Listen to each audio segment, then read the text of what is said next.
Hour 2 Overdrive continues, brought to you by FanDuel, bringing you everything from the opening line to the final score. Bryan Hayes, the O-Dog, Jeff O'Neill, Jamie Noodles McLennan, and Luke Willson in studio. I forgot to bring your hat. O's waving to you. He wants you to give like the fist pump. Yeah, Hey, Party! Hey, Party, I got to ask you before we begin the segment, do you have any regrets of joining O'Win Willson at 8-1? Absolutely not. I love you, Party. Did you have any thoughts about the other fraud over there and his 1-8 record? Don't let me get It's hot. like picking cherries. Don't It's let me like get picking hot. cherries, I Luke. mean, let's be honest, O-Dog. The guy got one W, and he picked the Cowboys defense with Micah Parsons to shut down Zach Wilson. That's right. Not very tough. I could have done that when I was 7 years old. It was a big line. That Jets defense is legit. It was a tough game. It could have been a backdoor special. It Party, wasn't. we were talking about the old Jets. Like they said, Zach's our guy. They were probably hammering the phone lines on the bird home last night. 1,000%. And everyone keeps asking me, like, can Zach Wilson do it? Do what? Yeah, he can't play. Do what? It's obvious he can't play. And they believe, which again, with Aaron Rodgers, I was on this bandwagon. Without Aaron Rodgers, but I still think the Jets think they are a Super Bowl contender. And with Zach Wilson at the helm, there is no shot. He can't throw the ball down the field consistently. But I don't think there's anyone out there that puts them back into Super Bowl. Agreed. Is there Category. anybody who's just average and Phillip they can Rivers. build around him? Got to be Phil. To me, it's Phillip Rivers. I'm not saying he's going to, again, I'm Phillip not. Rivers? Phillip Rivers has 11 kids. Yes. I know he does. I know he does. But Is this the guy who had the vasectomy and it went south? No. That was a former teammate of his, I believe. That's right. Yeah. I'm not saying it's a great option, but I mean, I look at the first pick I think Zach Wilson threw yesterday. He was scrambling for something, whatever. The second one, it's zone coverage. He's going to his check down. Day one of playing football, if you're running a little shallow out of the backfield in zone coverage, you sit in a zone. Zach Wilson just throws it like it's pipes to the DB, the Dallas CB. I'm like, I can't believe this guy makes these decisions. Isn't it amazing how quickly things have changed in the AFC East even, right? Yeah. Where like a couple of weeks ago it was, Jets are going to do it. Even last week it was like, Bills could be in trouble. Right. Now everyone concedes if Wilson's the quarterback, the Jets have no shot. The Patriots have no shot. They're 0-2. And it's the Dolphins and Bills now. And the Dolphins look really good. Agreed. And really good. I think the Bills are up there as well. Yeah, that was the bounce back that you were anticipating. I think Allen most looked people good. were. Allen Very looked good. really Yeah, very good. good. He looked like a solid. beast yesterday. And the reality is, and I think maybe he's starting to learn this, is if he just plays mediocre and doesn't turn the ball over, they will win. If he No plays kidding, well, bud. We've been saying that for 5 years with the guy. yes, that's I hear you. If he plays When's well, he going to they'll blow learn to teams manage out. with the football? When's he going to learn? It's like, if he doesn't learn this year when it's like really under the gun, then he'll never learn. And that it was, I think, my kind of take was that week one was rock bottom. And that's why I kind of jumped on this Bills bandwagon and said I think they're actually going to win the AFC East, was because I don't know how much worse you can get after that week one performance. Like, you've got all the pieces you need. I would like that Gabe Davis to be a little more consistent, but outside of that, I think defensively they're strong enough. Josh Allen is a superstar. Stephon Diggs is a superstar. James Cook is going to continue to have a good year, and I think the run game will continue to grow. This team's got the making, and they could potentially do it, but like you said, O-Dog, he's got to stop with these crazy throws. Well, you know who else has got to stop, Lukey? And just want their thoughts on this. When you're looking at Joe Burrow right now, and the injury is one thing, and they might have to shut him down, but this guy just got a whack of cash. He looks pretty casual out there for my liking. Maybe Hazy B doesn't mind it, but not for my liking.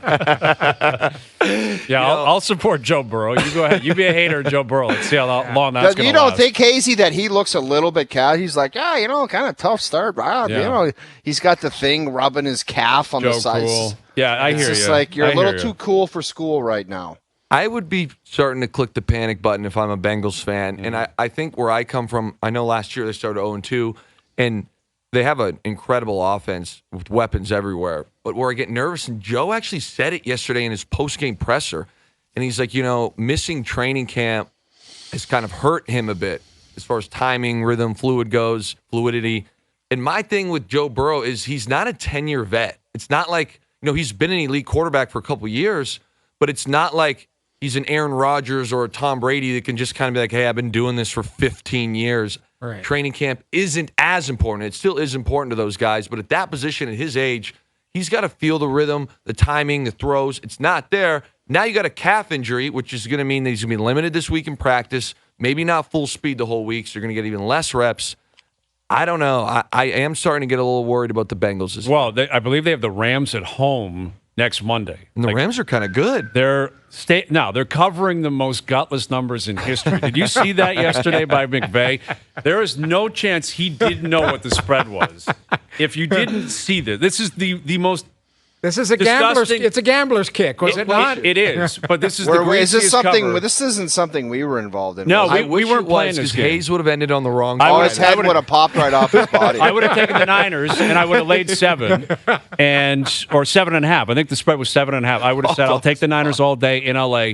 They were up 10. Literally, the clock was expiring. I think we have the video of it, and it's over. The game's over. It's a two-possession game. Why do you or throw it into the end zone, and then I can accept, okay, you threw a Hail Mary or whatever, you went for it. Instead, McVay sends the kicking team out, understanding this is the last play of the game. It's over. Right. It is an impossibility to win.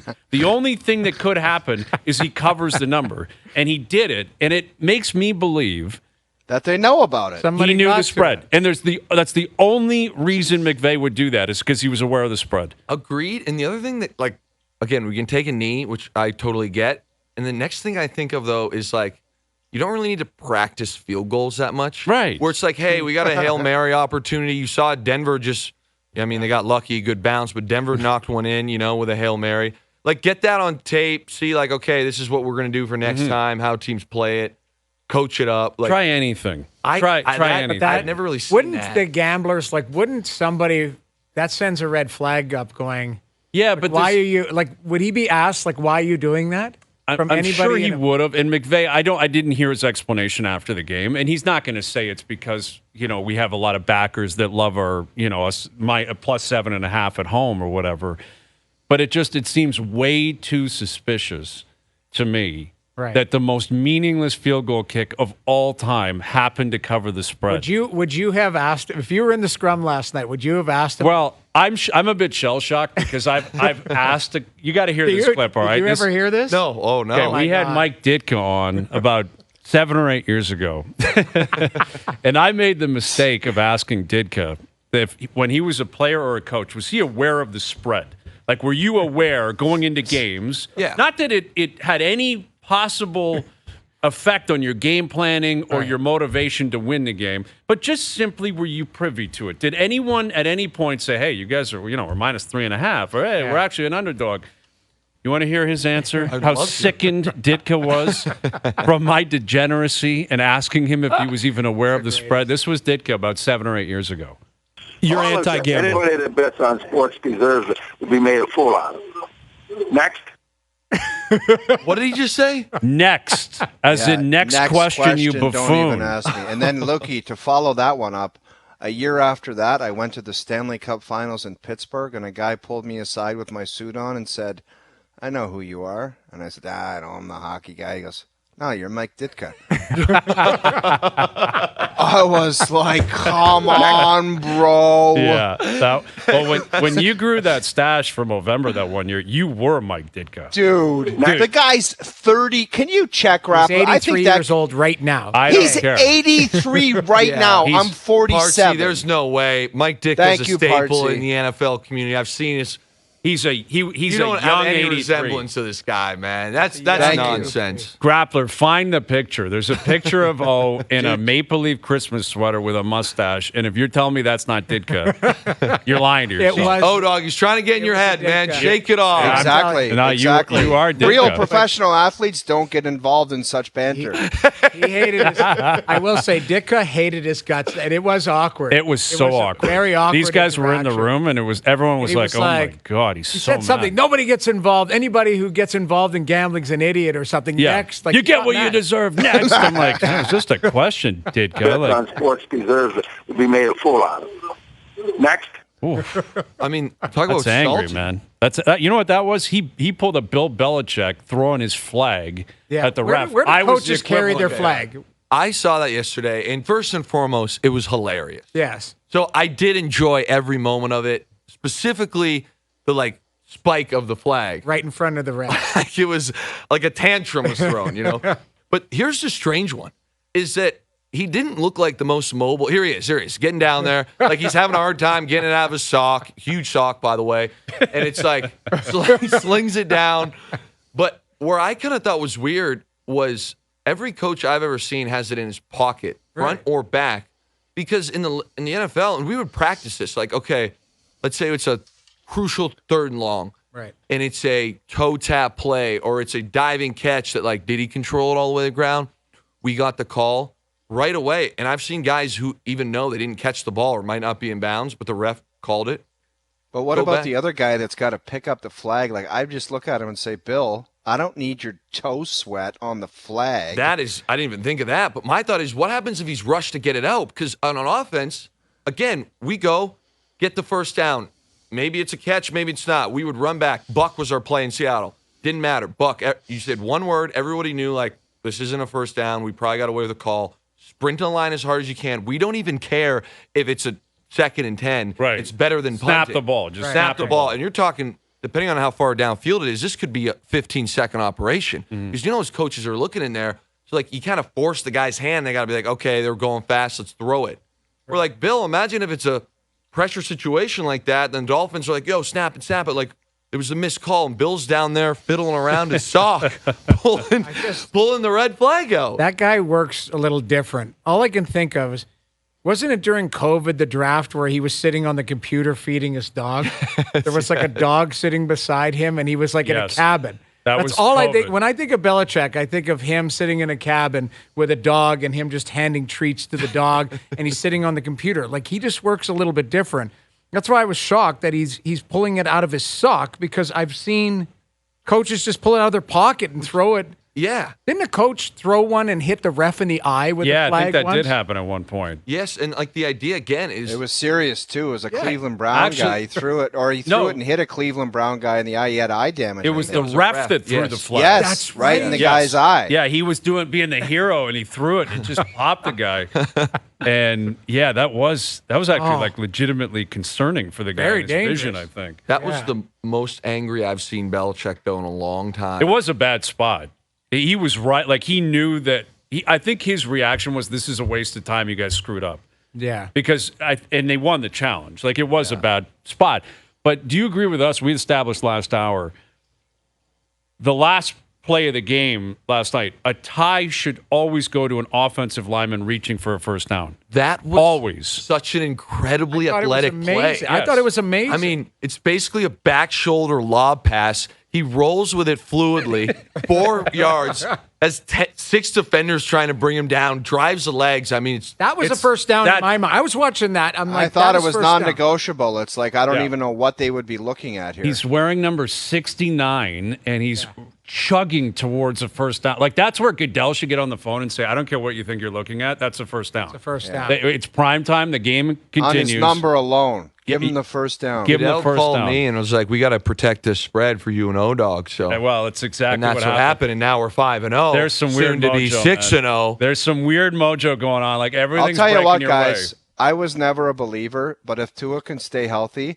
Miami could be a dangerous product. Luke, agree, disagree? I agree, especially because I thought last night, granted, New England's offense is not great, but they did shut down New England's run game, which was something I was looking for. So you sit there and you think, hey, if we can stop the run, even if we do get, tore up a little bit on the pass side of things, right now, Tua, Tyreek Hill, and Jalen Waddle, if you're going to have an air raid of a game, you're taking that combo over anybody else in the league. Oh, yeah. So I think the defense is good enough. It's kind of different from the old school days where you needed a defense and a run game. That's not the new NFL. You can win in a variety of ways, and I think Miami is right up there with one of the best 3 teams in the league. I just think the concern is you always have to qualify it with if Tua stays healthy. 100%. Like, that's a big qualifier, man. That's why I just can't commit to it. Like, I saw a lot of books. I don't know if FanDuel's on this, but Tua's now the favorite to win the MVP. And I just feel like that's a sucker's bet through 2 weeks because I can't see him starting 17 times. I can't see it. You know what it is, though? It's burned into our mind, the last one where the hand was. They were really, and that's the thing. Like, we're talking, I'm not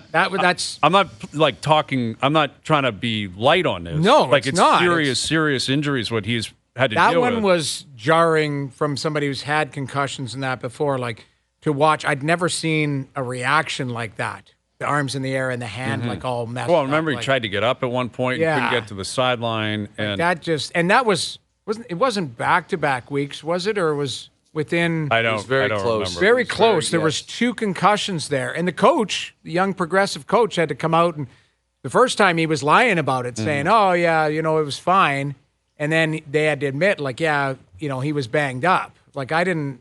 Yeah. No, it's I didn't like concerning, that. man. That was very concerning. It's concerning that Tua Really too, stay healthy. God Look, forbid. why are these coaches all look the same? Like this new kind of like fresh brand of the brainiac coach. They're all like the same build.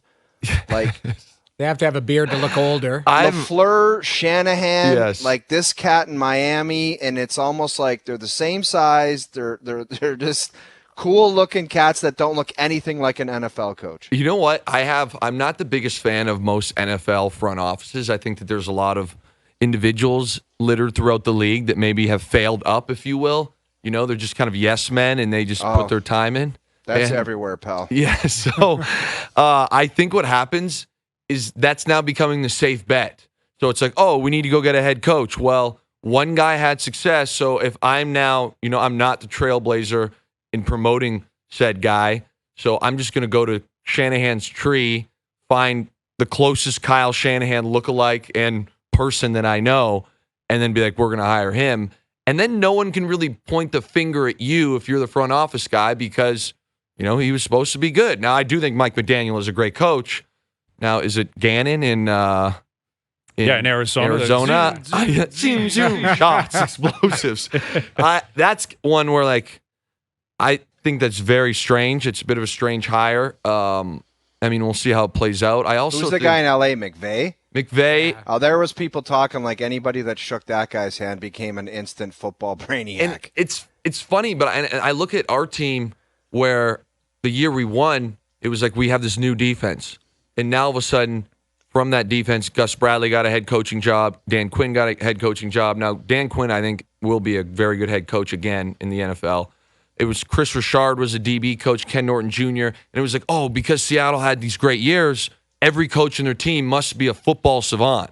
And I'm not trying to dog these guys, but a lot of it came down to Right. Yeah, it's not. And the players our are players great. were. Yeah, exactly. We had one of the greatest defenses, even from a depth standpoint, I would argue, in the last 30 years, maybe in the last 50. Right. One of them. There's a couple others that can, in there. I'm not saying it's for sure, but How are your Seahawks? Were you happy with their effort? I couldn't be more thrilled. I couldn't be more thrilled. It's a big win, big comeback win at Big Detroit win. in overtime. In overtime, I actually thought it was kind of the opposite for the Lions this week, where I thought the Lions deserved to win. I thought the Lions got lucky week 1 winning, and the Lions kind of blew it. I thought they outplayed them. Their offense looked really good, and then all of a sudden, Dan Campbell, I'm not a diehard fan of Dan. I'm sure the guys love him, but I really don't like these 4th down play calls. I think they're insane, especially when you're on your own 45-yard line. It's 4th and 2, and we're going to run a play action and take a shot down the field. And then it's like you have the fumble at the beginning of the second half, you throw a pick 6, you lose in overtime. It's a couple bad plays and a couple bad calls from the coaches. Luke Willson in studio. I think this was clear coming into the season. I think it's still clear today. Dallas, San Francisco, Philly, 3 best teams in the NFC.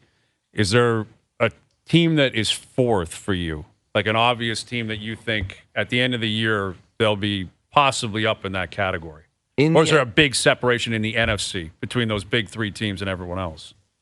I would say right now there's a big separation between those 3. Mm-hmm. The team that I will say will be interesting, and this one really pains me because I can't stand these guys either, but is the Los Angeles Rams.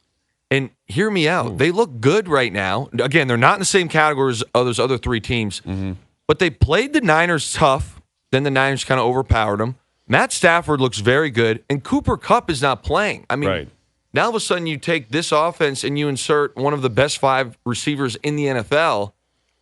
I could see, if they stay healthy, again, big if, them being in the conversation. Especially they smoked Seattle week 1. They played the Niners tough yesterday. I could see them being in the conversation. But right now, you nailed it. If I had to put my NFC rankings, I would put the Niners at 1. I would put Dallas at 2.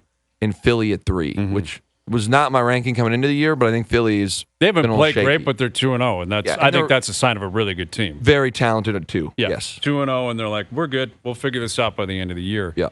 As for, on the AFC side of things, there's Russell Wilson, Sean Payton, Denver. They blow an 18-point lead at home. Jesus, they're 0-2. like, Payton's kind of chirping dude. Wilson after the game, saying he kind of looked unprepared or he wasn't necessarily on his toes at certain times. Well, now the Nathaniel Hackett comments are coming up. It's like, if old Nate was that bad out in Denver, what the hell do you call that? Well, Peyton's going to circle Russ, and if it goes south, it's his fault. You can already feel it coming. 1,000%. And this was kind of, what I think a lot of people saw coming, especially, you hear things about coaches. I'm sure it's the same in hockey.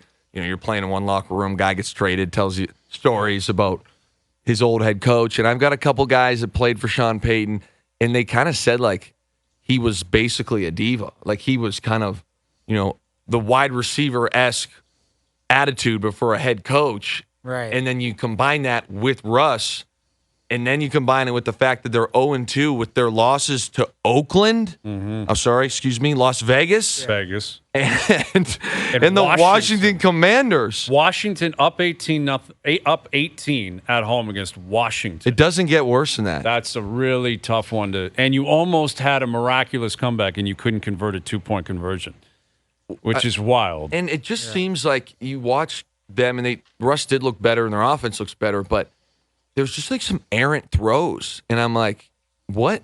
I played with this guy for 7 years, and one thing I will say is that maybe he's not the greatest pocket passing guy, but usually when he slung it in Seattle, if he let that thing fly, it was decently accurate or going like to the right guy. And he had some good years there. And like, it's weird for me to see, one, he's not as mobile, he can't scramble as much, but then two, he just seems so wildly uncomfortable.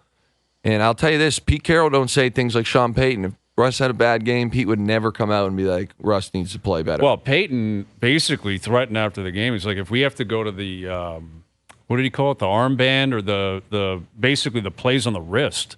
Yeah. Like that was him basically saying Russ isn't up to speed on what I'm calling here. And if we're wasting too much time in the huddle, which they were at times yesterday, and I think they were up against the clock, and it probably led to them being a bit discombobulated. Again, that's Peyton basically saying, that's not me. That's him. Like, he's a veteran quarterback, and he doesn't know the plays. This one's going to be very fun for me to watch how this one Luke, turns don't you out. think there's a chance when it comes to Russ? It's like it happens in all sports at all different levels, and sometimes a guy just shows up to training camp and they don't have it anymore.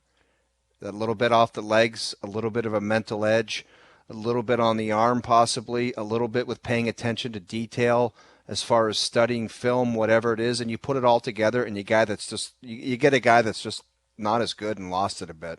A lot. That is definitely a big possibility in Denver. And I think you nailed it, O-Dog. The one thing you said, a little bit off the legs for me. Like, again, when I played with this guy in Seattle, he was not necessarily a Matt Stafford type guy, where Matt Stafford in Detroit would sit there in the pocket and just go right through his progression like a complete football savant. Bam, bam, bam. If I have to, get down to the check down. Where Russ was more like, hey, do I like this go ball? No, I'm not going to throw it this time. I'm looking over here. Maybe I get to the second progression, and now I'm running. I'm scrambling, and I'm making dynamic plays. And he can't really do that to the same degree. And then he's kind of gone, whatever amount of years, 7, 8 years prior to this, where he's never had to be this progression quarterback. And Sean Payton wants the Drew Brees style, like robot back there. And it's just this kind of weird combination of bad football.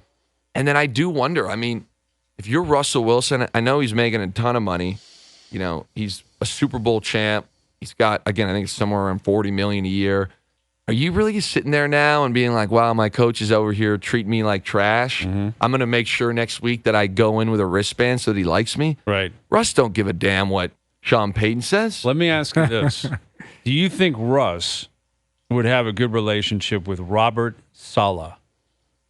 You think Russ to the Jets is something we can get percolating right here on this show? Wow. Now you Can we get Russ contract? to the Jets? So Robert Saleh was our D-line coach when we won the Super Bowl. In Seattle. Correct. So, yes. Let's get that thing cooking. Russ to the Jets. Yeah, but what about the years on his contract? I understand it's probably not going to happen. But maybe it's restructured. Would Russ going to the Jets make them a legit, even though at Russ's game? Yes, 100% yes. Because that offense that they're trying to do, and with that kind of run game, remember not all of them, but I'd say 80% of the years Russ from Seattle, we had a elite run game. The early years with Marshawn, it was 1, 2, 3. Later on when Marshawn was getting banged out, it was not as good, but it was like going into every single week, it was we are going to establish the run. And then it became he wanted to let Russ cook, and we got away from it. Yeah. If he gets kind of cast out of Denver to the Jets, I think that will be a bit of a hit on his ego as well. He'll come in here and be like, hey, we're trying to get Breece Hall and Dalvin Cook the ball. You're going to run play actions and sling this thing to Garrett Wilson. And he'll figure out what Garrett wants to do, not read a defense and be like, Garrett's running this, I'm throwing the ball here. Right, last one quickly. Is there any quarterback that could save the Bears? No. And it ain't Justin Fields. No, it's not. That's got to be sickening if you're a Bears fan. He just can't. Sickening. He can't. He was the way out. He was the way out of misery. Terrible. The Bears stink. They don't help him because the overall organization is poorly run. It always has been. Basically, since O was the coach, the '85 Bears, right? Since Ditka was running things back in the day, the Bears. Stupid. Look at Ditka on the left. That's not even close. That's Ditka. The head shapes are totally different. That's Ditka. There was another picture the head I'm looking shapes. for. The guy's 40 years older than me. He's a young '83 Ditka, but no, there's no saving the Bears. I think I can even answer that. I agree. It's sickening. It's not good. No. Although my boy Jordan Love, I like what I'm seeing, man. I got to be honest. He looks really good for the Packers. Really, they puked away that game yesterday. They did puke that game. I think the line. Honestly, we've got a question that we're asking right now. We'll pose you the question. Something to chew on. Brought to you by Boston Pizza, the best place for any family meal. Plus, for the month of September, kids eat free with minimum purchase when you dine in. So grab the kids and hustle into your local BP tonight. Asking people of the NFL team starting 0-2, who do you believe can turn it around and make the playoffs? I think it's the Vikings. 100%. It feels like the Vikings. I mean, this dude, Kirk Cousins, has 700 yards passing in 2 games. Mm-hmm. They just played the Eagles relatively tough. I mean, the Eagles' backdoor offense cover was, yeah. I mean, I tried to warn you. I tried to warn you about that. Backdoor cover, yeah. But you're telling me that in this division right now, the Lions, again, are 1-1. Green Bay's 1-1. The Bears are not good. Mm-hmm. You're telling me that the Vikings can't win this division? I think they got it. I think the winner is going to have possibly nine wins. Correct. Possibly. I do think the Lions will probably, if you were to ask me right now who was the favorite, I would actually say Detroit, but it's not by much. I think the Packers have the potential to win it, and I also think the Vikings have the potential to win it. Yep. I think you're right. They're 0-2, those Vikes. They are. So are the Bengals, so are the Chargers. Yeah.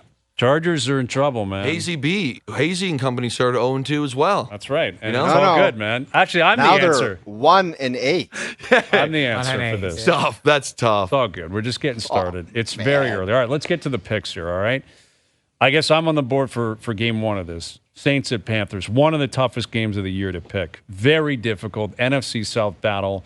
Panthers at home. Quarterback Bryce Young debuting at home. It's going to be a tough one, I think, for him under the lights. The Saints, I think their defense is legit. I think they have a legit defense.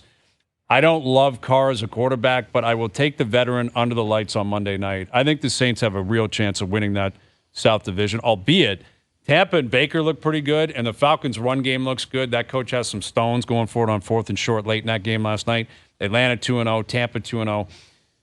I'm going to lay the points here, Saints at Panthers, laying 3. I like New Orleans. That's tonight. A layup, man. That's ridiculous. You like New Orleans? You like New Orleans? I was concocting the responses, but I'm like, that'd just kill my credibility. It feels like New Orleans tonight. I would be shocked if New Orleans doesn't cover this. Yeah, feels like it. All right, let's get to your game then. Browns. The tough game tonight.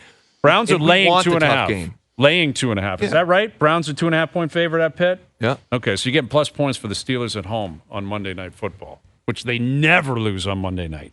You can't bait me into picking the Steelers. I'm going to naturally pick the Pittsburgh Steelers. Yes, of course. Okay? Because let me explain some things to you. All right. First and foremost, last week was an anomaly, and they played arguably the best team in the NFL in the 49ers. They all think they're trash, blase. That's not going to happen. They're going to rebound. Mike Tomlin's a good coach. They're at home in Pittsburgh. They're playing a division team they know, and they're not playing. Scares me a little. Kenny Pickett. I agree. Pickett is the wild card. Small hands. But he's not playing against the Niners defense. This defense is good. But on the flip side, you look at last week for the Browns, and everyone's kind of on the Browns hype train. Hands? Okay. What the hell is that? Is that little small little cookie small grabbers? Hand, or what is it? Yeah, it smells like cabbage. I'm telling you, Kenny Pickett. Those carnies smell like cabbage. Kenny Pickett, when he showed up at the combine, they Small were hands. buzzing. They're like, this Really? guy's got small hands, man. He throws the ball like a shot put. Pushes it. Yeah, but you got him covering the number tonight. Well, hear me out. The Browns get a win against the Bengals. Clearly, the Bengals have a lot of issues right now. Right. Was Can that you imagine because if the he Browns showed are that up one good? practice on a Monday and just had a Chubb's hand, like just taking it back Chubbs with his Chubb's hand? Chubbs Peterson. Just a fake plastic hand Yeah. and just started throwing missiles down the field. That's your guy, man. You better not talk smack. You're on the Pickett train tonight. We I just think got to that's the cover play. 2.5. I understand that. The Browns and Deshaun Watson has looked, in my opinion, very, very bad. Right. I don't know how this guy has seemingly been paid this amount of money and skated under the He radar hasn't after played, everything happened. man. He hasn't played. We Yeah. talked about like just not- being off and Yeah, but take I mean, a tick off here and a tick off that. It's like it adds up, man. it does, and he does not look very fluid back there. He's still a good runner, makes plays with his feet, but I just don't see this game not being a gritty Cleveland versus Pittsburgh game. I agree. And somehow it being within 2.5 points. Then we'll be 6-0 on our picks. And Okay. at the end of the night, when Carolina does something miraculous, Yeah. we'll be what? 10-1, and we'll be laughing next Thursday. Okay. It's possible. I can't lie to I you. can't believe you didn't bring Team O'Win Willson. I have your back. hats too. I have your hats. My boy Chris sent them to. I was supposed to bring it today. I'm going to see O tomorrow. I'll bring O's hat. I'll bring your hat later in the week. How The beautiful many hat, games I gotta can you be honest. trailing Before there's like a skunking situation. Oh, you need help. Before he reaches up and says, I need some help from What about whoever's like in the mix. there's a buyout special where you just say The blue light like special. here's or $5 whatever grand it's called. each, and then we just start over. Something with gets team. activated. I'm not paying anything. Didn't we used to have like You know, $5 grand, shut up, and nothing happened there, and let's start over. that's the blue light special on the plane where you're playing cards. It's like, Yeah. oh, the guy owes me 10 grand. Give me a blue light special, $5 grand right Yeah. now, and you're out We'll there. call it- That's yeah. what it is. I need a parachute out of here. I need a To parachute. do that on the planes all the time. It's like, pay up. I'm like, I don't have enough. Okay, blue light special. What do you got? It's Here's all $5 good. grand. Listen, I'm out. Do I look concerned? I'm getting hot, man. I saw the board yesterday. I see the board tonight. Things are turning, and it's early. Hazy B. Ballard. It's all good. All right, Luke. Good seeing you, man. Good luck tonight. Appreciate it, guys. Team O'Win Willson. I'll bring your hat later in the week. Beautiful hat. Team O'Win Willson. They're on the Steelers party. tonight. Hayes and Company are on the Saints, laying 3. Overdrive continues. TSN 1050 and on TSN 4. All right, back into the Jays weekend, which was wild, man. That come from behind win on Saturday. That's a gut check weekend, man. Like, and that speaks to baseball and the nature of baseball and why everyone's like, well, everything's unpredictable. You can win 4 in a row, then of course they go out and sweep the Sox. But Now they're right ultimately, back in it. Well, you needed your big boys to step up, and Vladdy did. He had 2 home runs over the weekend. That home run he hit on Friday. That was Barrios and Vladdy. Like, that's what happened on Friday night. Barrios pitched to Gem. Vladdy had a big 3-run bomb. That was it. Like, that's I'll give somebody credit for one maneuver that was pulled, and you guys both know me. Guess which one it was? I'm not John sure. Schneider telling Chappie to sit down, and Biggio's going to go up. yeah. Because it seemed like that really wasn't something that was going to happen. I don't know. Biggio's But he been did red it. hot. And Biggio No, was dude, no kidding. like he factored in all weekend in terms of a winning run, tying run, what he was doing on the bases. He's getting on base a lot. Like, his numbers have been very, very solid for the better part of a month and a half. And I'll credit the organization because they stayed true to Kevin Biggio for a while there when it was looking like this guy was just kind of. Well, he wasn't very good last year. Like, Yeah, they couldn't find a position for him. They still don't have an everyday position for him. But it was as if they were trying to build up this utility player who could show up in clutch moments. Yeah. And that's kind of what they found in September. And now you're going down to New York, you're playing the Yankees. The Yankees aren't playing for anything, similarly to what Boston just ran into. Right. Tampa is still dangerous, though, man. It's dangerous time of year, Hazy. Yeah. Like going down to play the Yankees and to think that they got nothing cooking is a dangerous game. Well, and the Jays, listen, we've been through this so many times over the course of the year. They've played a lot of ball games to understand that they are very unpredictable. And they could go down to New York and sweep the Yankees. They could go down there and get swept, and it wouldn't surprise anybody. Right. Like that's, I think, where Blue Jay fans are a little bit, frustrated, but also a little bit confused and conflicted. Is like, who are Where's you? What is this? What are you going to be? Yeah. Exactly. Like now you really not only battled back. What happened over the weekend was everything else broke their way. Seattle and Texas getting swept. Seattle getting swept to the Dodgers is not shocking because the Dodgers are who they are. Texas not only getting swept by Cleveland, they got rocked. Dude, like they got heard crushed Jay by Onright. Cleveland. He's like, these guys are in the second wild card.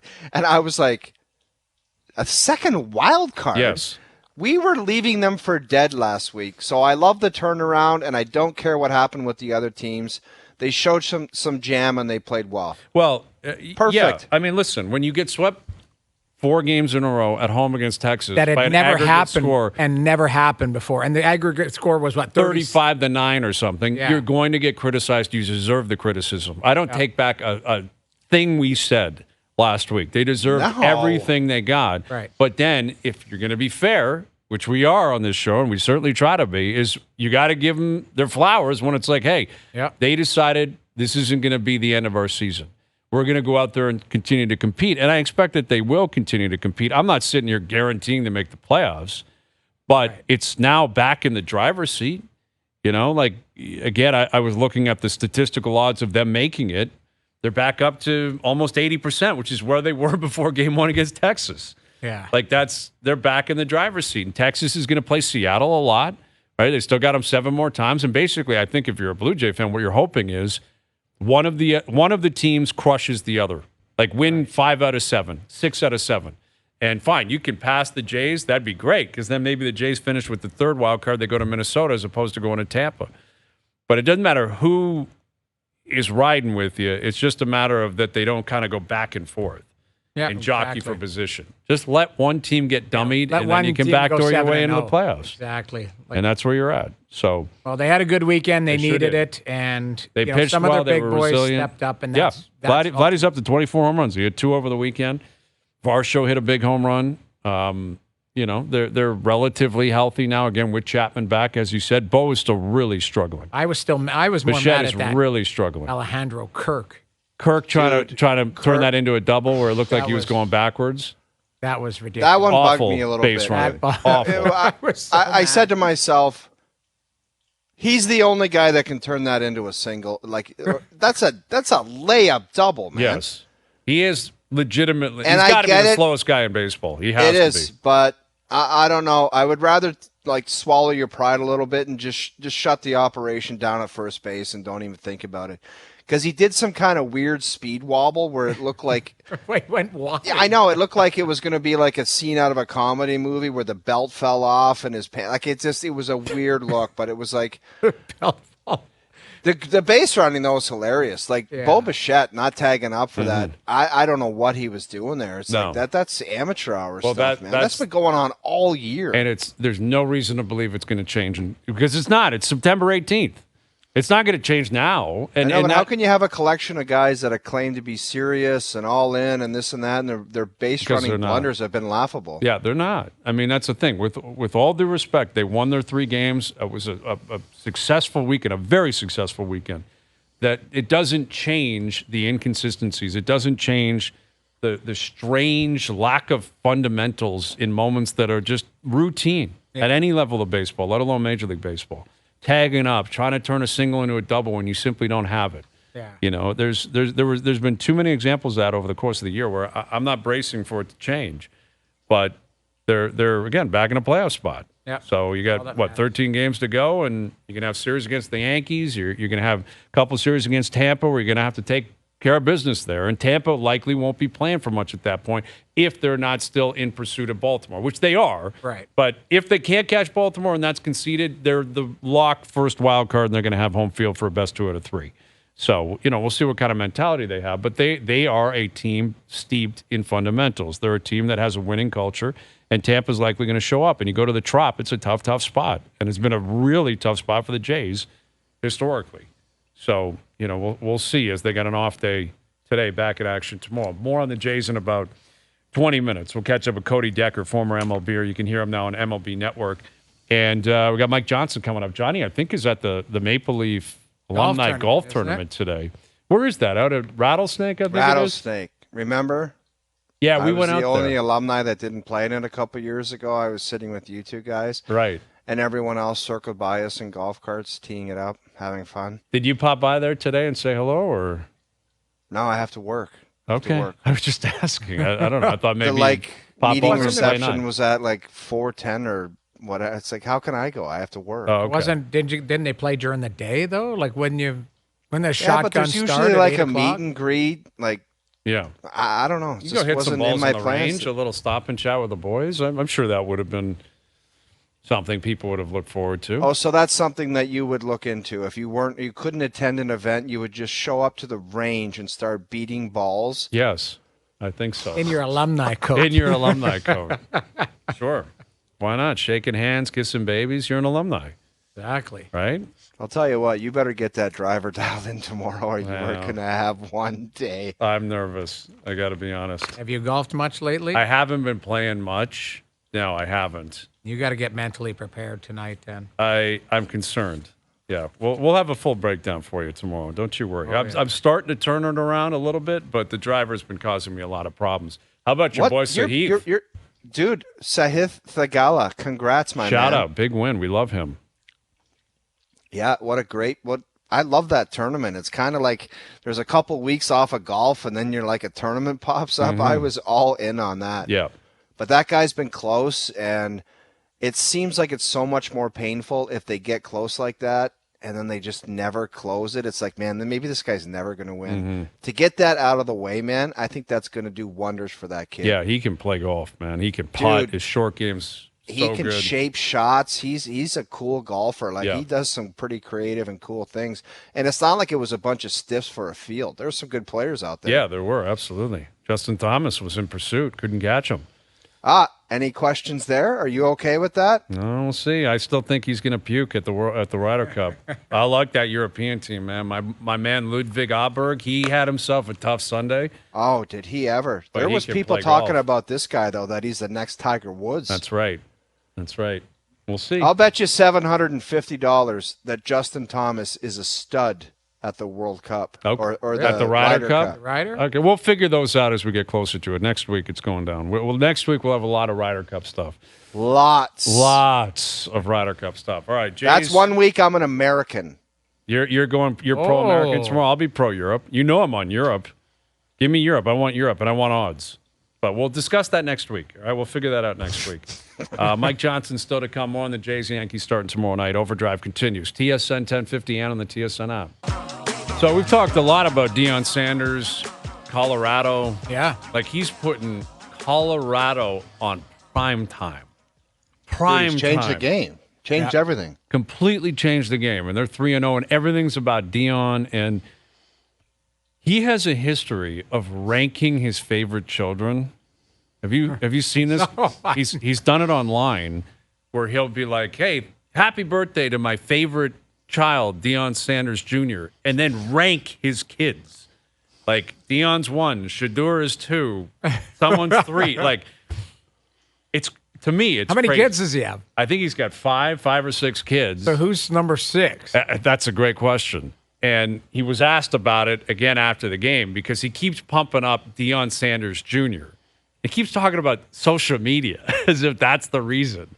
For me, I think it's motivation. I think it's actually, he looks at Deion Jr. as like, his kid just doesn't have it. So I got to tell you what he tires. does, though. He takes a lot of heat, like any kind of, he lets the players off because it's like nobody wants to talk to them. Everything's about Deion. Everything's about Deion. All right, this is him after the game discussing ranking his children. He is moving on up like the Jeffersons. But Shador is straight up balling too. Bossy came in and gave me the biggest hug and kiss and appreciation for Daddy that she could ever give me at the end of the game. So that was great, and Junior's been balling. What he does on social media is fascinating. So it's tough. My kids' rankings are tough. It's a serious run right now. It really is. It's a serious run right now. I'm the only one that's honest about ranking my kids. You guys act like you love all of them the same, and you don't. I don't know why y'all act like that. It's dead serious. Yeah, he's like, I'm ranking my kids. Like, number one, you're great on social media. You're number one. I love you. Acting like you love your kids the same. It's a wild comment to make publicly. God. Like, there is. Listen, I got 2 kids. I love my kids equally. I want that on the record. Yes. They're different. All of us do. Yes, we've we all all got kids. do. We all love our kids. And in moments, you're like, man, this kid's getting crazy or something's Right. going on. But the idea of a public figure with, I think he's got 5 kids, like ranking his kids. Yeah, number 5. This one's had a tough week. I just can't. I'm so fascinated with Deion Sanders. It is. I'm so fascinated with this guy's story. All right, final hour coming up. Ryan Reeves speaking on how loud the room's going to be now that he's in town. We'll talk about that more coming up. Overdrive continues, TSN 1050.